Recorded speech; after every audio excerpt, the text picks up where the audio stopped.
everybody, it's Josie here.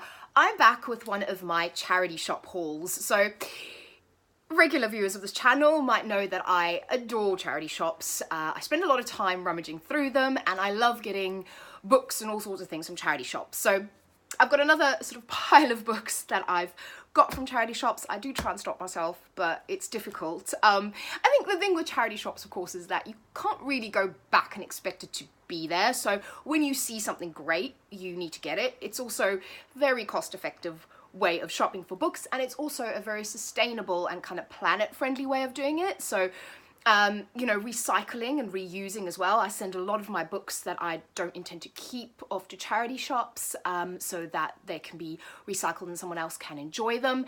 And at the same time, I buy a lot of books from charity shops.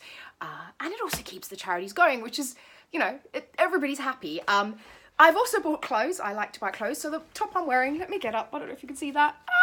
This is, it says Death to the Pixies, so the Pixies are a band, and I found this top in a charity shop and I really loved it, so I am wearing charity shop as well. So without further ado, let me get to the actual books that I've purchased in the last few weeks. So the first one I've got here is this one called Animals by Emma Jane Unsworth. This sounds really interesting. So again, I've said this before, but I love books about friendship, particularly about female friendship, and particularly about rather maybe darker, messed up female friendships. And this one sounds really good. So the blurb on the back says, a filthy funny story of friendship, love and animal instinct. And the premise of this when I read it is that you've got these two girls. One is, they've been kind of friends forever and they kind of get up to all sorts of mischief together. And then one of them gets engaged to be married. And it feels like the other one is trying to sort of derail her plans a little bit. And it talks about, you know, love and friendship. And I think this is going to be a really interesting book. So I'm really looking forward to this. Was quite happy when I found this for 50p. Then the next one is still on that kind of vein of, actually I've got a few on that vein of kind of friendship and kind of complicated female friendship. So you've got this one over here and it's Sarah Dunn. It's called Blood Sugar. Now I'll be honest, I picked it up because of the title. I thought Blood Sugar sounded really interesting. And this is about a woman who it feels almost like she gets suffocated by her family. And then she's got these friends. So she's got Deborah, Roz, Ali, Layla. They're this kind of motley crew of friends around her, and she gets very caught up in their lives as well. So she seems like she's being sort of suffocated by her family and then caught up in her friends' lives. And then it's kind of how the nature of friendship intertwines, the nature of family, and the characters sound quite eccentric and a little bit different as well.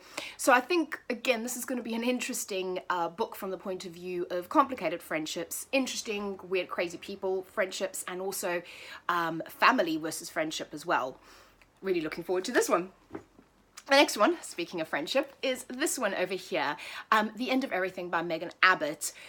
This actually, there's a bit of a story behind this one. So I saw this book in a Oxfam charity shop, and I was already buying 2 or 3 other books, and I thought, oh, you know what, I have to make a decision. I can't buy all of these books, and I left this one behind. And then I went into another charity shop, probably a week or 2 later, and this was sitting there again. And if I'm totally honest, it was like half the price it was in the Oxfam charity shop. So I was just like, I think it was 50p as well. I'm like, right, this book is meant to just come home with me. I need to get it, because actually it pained me to leave it, because it does sound just like the kind of thing I want to read. So you've got these 2 girls, Lizzie and Evie, and they've been inseparable all their lives. They're teenage girls, and obviously they're growing up. There's secrets involved, discovering sexuality, family relations, and it's just that kind of, again, that nature of friendship, that complicated nature of female, particularly female adolescent friendship, and what happens when, you know, you start to grow up and you have different views, and you also have secrets that you're trying to hide. And I've got so many of these books that I've loved. So I'm just looking up there at my bookshelf. So Marlena, gorgeous, Beautiful Broken Things, Girls on Fire, The Girls. There are so many of those books that I absolutely love that kind of follow in that vein, and I'm kind of anticipating this one to be like it as well. So I was very pleased when I got to actually take it home. The next one, talking about friendship, is this one over here, The Perks of Being a Wallflower. I love this book. I love this book. I love the film with Emma Watson. If you haven't seen the film, it's brilliant. I've read this book already, hence I love this book. But for some reason, I can't find my copy. So I either got rid of it while I was moving, or I've given it to someone. I don't know what I've done with it. But basically, I'm in the mood to reread this book at some point. And I must own a copy. I just compulsively have to own a copy. So I found it, and I bought it.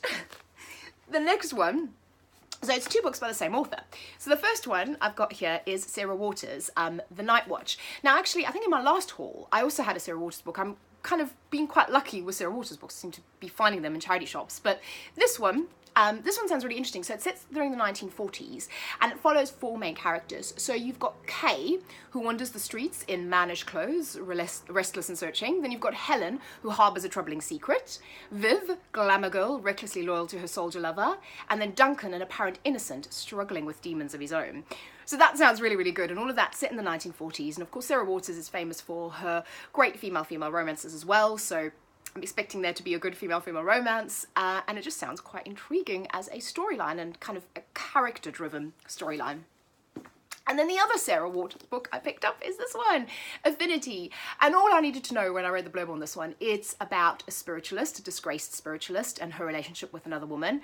And I love the whole kind of spiritualist thing, and especially back in kind of the 20s and 30s and 40s, and you know, when it was really a thing and people would go and have seances and really believe in these spiritualists, and I quite like that. It's a trope and a subject that I'm quite interested in. So I'm hoping this is going to be great. Again, female-female romance, can't go wrong with a bit of that. So I'm actually reading this as part of my FF, so female to female February reads. So I'm getting to this one soon.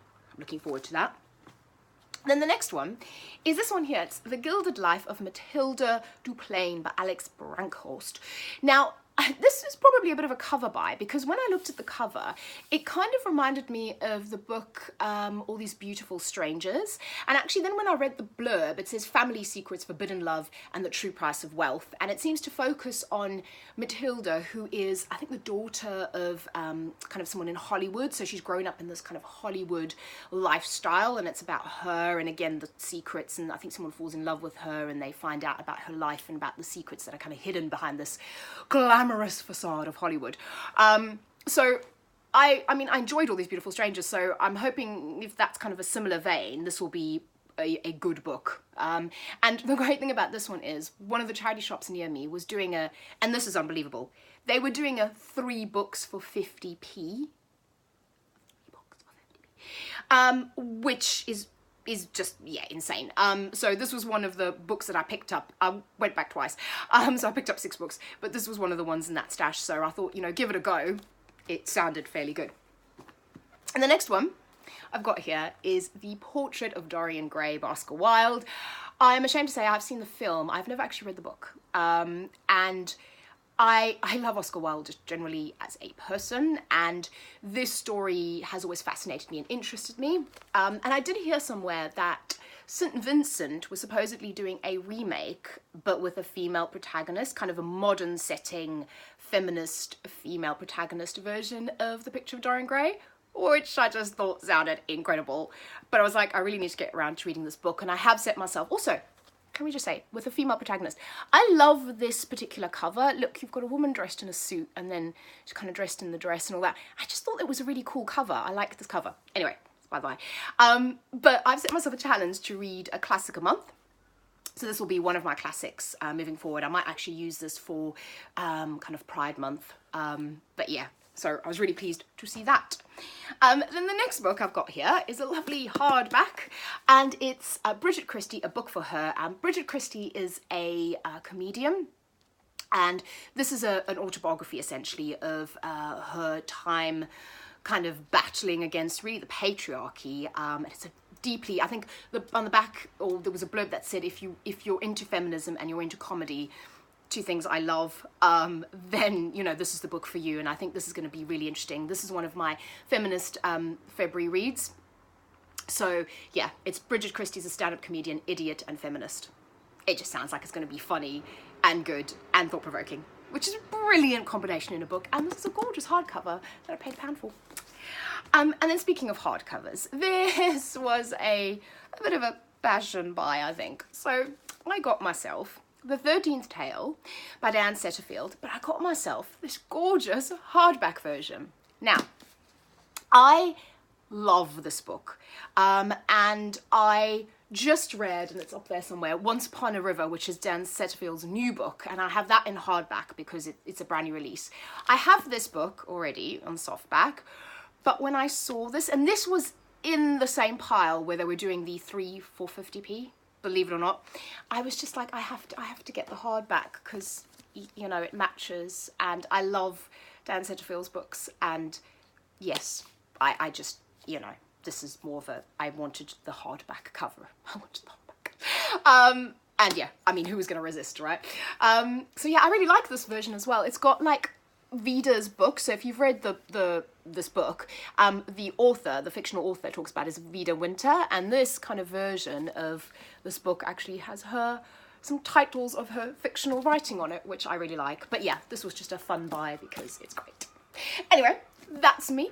I will speak to you guys soon, no doubt, with more charity shop finds. Let me know what you found. And yeah, enjoy your reading and have a good day. Bye-bye.